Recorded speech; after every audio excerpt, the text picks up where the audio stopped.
Hello दोस्तों, मैं हूँ काव्या और हम सुन रहे हैं नेहा की ड्रीम गर्ल लव स्टोरी। पिछले पार्ट में क्या हुआ था ये तो आपने सुना ही होगा, और अगर आपने नहीं सुना है तो मैं आपसे रिक्वेस्ट करती हूँ आप जाके सुन लीजिएगा। तो देरी ना करते हुए हम चलते हैं स्टोरी की तरफ।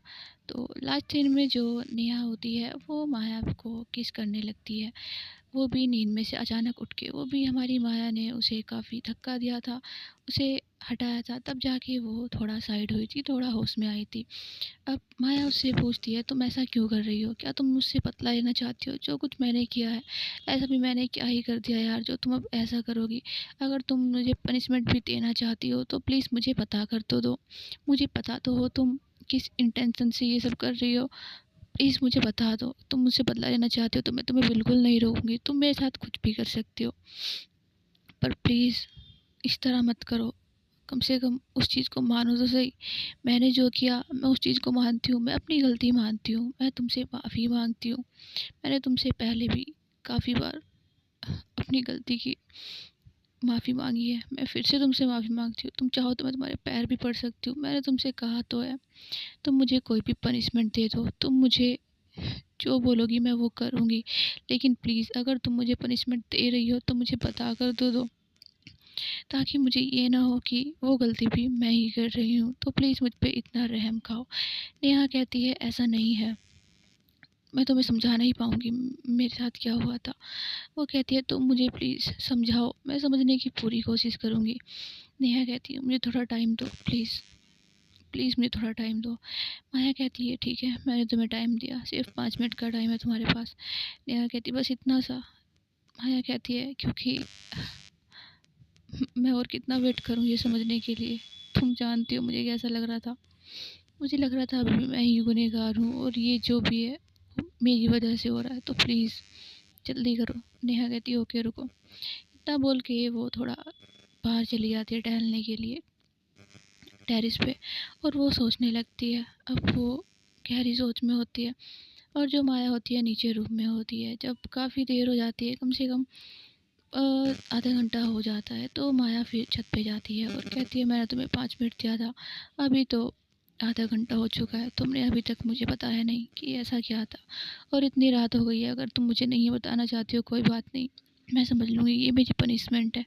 तो तुम नीचे चलो, कहीं तुम बीमार ना हो जाओ, मैं नहीं चाहती कि तुम्हें कुछ भी हो। नेहा कहती है, मेरी बात सुनो। उसका हाथ पकड़ती है माया का और कहती है, मेरी बात सुनो। जो भी है, जो भी मैंने किया है, क्यों किया है, शायद मैं तुम्हें समझा ना पाऊँ, लेकिन मैं तुमसे सच बोलूँगी। आज जो भी होगा मैं सब सच बोलूँगी। माया कहती है, मैं भी यही चाहती हूँ कि तुम मुझसे सब कुछ क्लियर करो, जो भी तुम्हारे अंदर चल रहा है, जो तुम मुझसे चाहती हो, जो तुम्हें लगता है कि मेरी गलती की माफ़ी हो सकती है, तो प्लीज़ मुझसे कहो। मैं वो हर चीज़ करूँगी जो तुम मुझसे कहोगी अपनी गलती के लिए, पर मुझे बताओ तो सही। अब नेहा कहती है कि ठीक है मैं बता रही हूँ, पर प्लीज़ तुम सुनना, हो सके तो समझने की कोशिश करना। मैं जानती हूँ समझना मुश्किल हो सकता है, लेकिन नामुमकिन तो नहीं है ना। तो मैं चाहती हूँ कि तुम समझो। मैं मैं किसी को समझा भी तो नहीं पाती हूँ, पर मैं पूरी कोशिश करूँगी तुम मेरी बात को अच्छे से समझ पाओ। माया कहती है, ठीक है, मैं सुनने के लिए तैयार हूँ, तुम मुझे बताओ। अब वो उसका हाथ थाम के खड़ी होती है, दोनों ही एक दूसरे की तरफ देख रहे होते हैं। नेहा बोलती है, जब हम दोनों सो रहे थे तो मुझे फिर से मेरी ड्रीम गर्ल दिखी थी। वो मेरे सपने में आई थी और वो मुझसे दूर जा रही थी। उसने कहा कि तुम मुझसे प्यार नहीं करती हो तो मैं तुम्हें छोड़ के जा रही हूँ हमेशा के लिए, और मैं पलट कर कभी तुम्हारी तरफ नहीं देखूँगी। तो मैंने कहा कि मैं तुमसे बहुत प्यार करती हूँ, तुम मेरी बात तो सुनो, तुम एक बार अपना चेहरा तो मुझे दिखाओ, ताकि मैं जान पाऊँ कि तुम हो, तुम मेरे पास हो, तुम एग्जिस्ट करती हो इस वर्ल्ड में भी। अब फिर उसने कहा कि ऐसा नहीं है, तुम मुझसे प्यार ही नहीं करती हो, तभी तो मुझे करीब नहीं आने देती हो, ना ही खुद आती हो। तो मैंने उसका हाथ पकड़ा और फिर मैंने उसे गले से लगाया और फिर मैंने उसे किस करना शुरू किया। शायद तभी तभी तुमने मुझे उठा दिया था और मुझे लगा कि वो तुम ही हो। मुझे लगा तुम ही मेरी ड्रीम गर्ल हो, और मैंने तुम्हारे साथ वो सब किसेस किए। तो मैं कैसे ही बोलूँ। माया कहती, मैं समझ रही हूँ, तुम बोलो। मुझे ऐसा एहसास हुआ कि तुम ही मेरी ड्रीम गर्ल हो, क्योंकि जब से तुम मुझे मिली हो तब तब से ही मुझे मेरी ड्रीम गर्ल दिखनी शुरू हुई थी। और तो और जब भी तुम मेरे करीब होती हो, मेरे साथ टाइम स्पेंड करती हो, उसके बाद वो मुझे नज़र आती है, मेरे सपनों में आती है और मुझसे बात करती है, मेरे साथ रहती है, जो कि मुझे बहुत ज़्यादा अच्छा लगता है उसका साथ। और सेम तुम्हारे साथ भी ऐसा ही होता है, जब मैं तुम्हारे साथ होती हूँ तो मुझे बहुत अच्छा लगता है और मुझे वही एहसास होता है जो मुझे मेरी ड्रीम गर्ल के साथ होता है। ये समझना बहुत मुश्किल है, बहुत कॉम्प्लिकेटेड है ये चीज़ें, लेकिन मैं क्या करूँ, मैं खुद ही भी नहीं समझ पा रही हूँ। और आज मैं ये तुमसे सच बोलूँगी कि आज मैंने जो भी किया, तब तो मैं नींद में थी, लेकिन एक टाइम पे मुझे होश आया था। लेकिन मैं तुम्हें प्यार करने में इतना खो गई थी कि मुझे रियलाइज़ ही नहीं हुआ कि हम दोनों सिर्फ दोस्त हैं और तुम मेरी ड्रीम गर्ल नहीं हो। हमारे बीच वो रिश्ता नहीं है जो हम ये सब कर सकें। माया उसे देखती है और कहती है, क्या तुम्हें लगता है मैं तुम्हारी ड्रीम गर्ल हूँ? तुमने उसका फेस देखा था, मेरा फेस दिखा क्या तुम्हें? नेहा कहती है, नहीं, मुझे फेस हल्का नज़र आया, आज कम धुंधला था, लेकिन एहसास बिल्कुल वही था, तो मैं ये कह सकती हूँ। लेकिन वो भी तब मुझे नज़र आया जब आज हम दोनों बहुत करीब थे। मुझे नहीं पता ये कैसा था, बट मुझे नज़र आया मेरी ड्रीम गर्ल थोड़ा कैसे दिखती है। मुझे माफ़ करना, मैंने तुम्हारे साथ जो भी किया, लेकिन वो कोई पनिशमेंट तो बिल्कुल नहीं थी। आज जो भी मेरे दिल में था और जो भी मैंने तुम्हारे साथ किया, उसके लिए मैं तुमसे माफ़ी मांगती हूँ। लेकिन मैंने तुम्हें माफ़ नहीं किया उस चीज़ के लिए, मैं ये भी कह सकती हूँ। मेरे अंदर वो चीज़ें रहेगी, मुझे नहीं पता कब तक रहेगी, लेकिन ये भी सच है कि शायद तुम ही मेरी ड्रीम गर्ल हो और मुझे मेरी ड्रीम गर्ल बहुत पसंद है। मैं उसे अपने आप से दूर नहीं जाने देना चाहती। माया कहती है, अगर मैं तुम्हारी ड्रीम गर्ल हूँ तो मैंने तो तुम्हें पहले ही बता रखा है कि आई लव यू। इतना ज़्यादा प्यार करती हूँ तुम्हें कि मैं खुद को ही भूलने लगी हूँ। तुम्हारे बिना तो मैं जीने का सोच भी नहीं सकती हूँ। तो इस चीज़ का अब तुम गिल्ट मत करना कि तुमने जो भी किया, क्योंकि अब तुमने मुझे सब कुछ सच बता दिया। तो अब मुझे ये नहीं होगा कि वो सब तुमने पनिशमेंट में किया था। लेकिन मुझे खुशी भी हो रही है कि तुम्हारी ड्रीम गर्ल जिससे मैं जेलस थी, वो मैं ही हूँ। खुद से भी कोई कैसे जेलस हो सकता है ना। लेकिन आज खुद पे हंसी आ रही है, लेकिन मुझे क्या पता था तुम्हारी ड्रीम गर्ल मैं हूँ। मैं तो बहुत ज़्यादा खुश हूँ। इतना बोल के माया जो होती है नेहा को हक कर लेती है, लेकिन नेहा ने उसे हक नहीं किया था। माया कहती है, क्या हुआ, क्या तुम अपनी ड्रीम गर्ल को पूरी तरह नहीं देखना चाहती हो? नेहा कहती है, मैं देखना चाहती हूँ, लेकिन ये सही नहीं है। माया कहती है, कुछ सही गलत नहीं है, हमें ज़िंदगी जिस तरह लेके जा रही है शायद हमें उसी के बहाव में बहना चाहिए, तभी हमें हमारी मंजिल मिल सकती है। हम कितनी कोशिश कर ले एक लहर में उसके विपरीत जाने की, लेकिन हम फिर भी उसके बहाव में ही बहेंगे, हम उससे नहीं लड़ सकते हैं।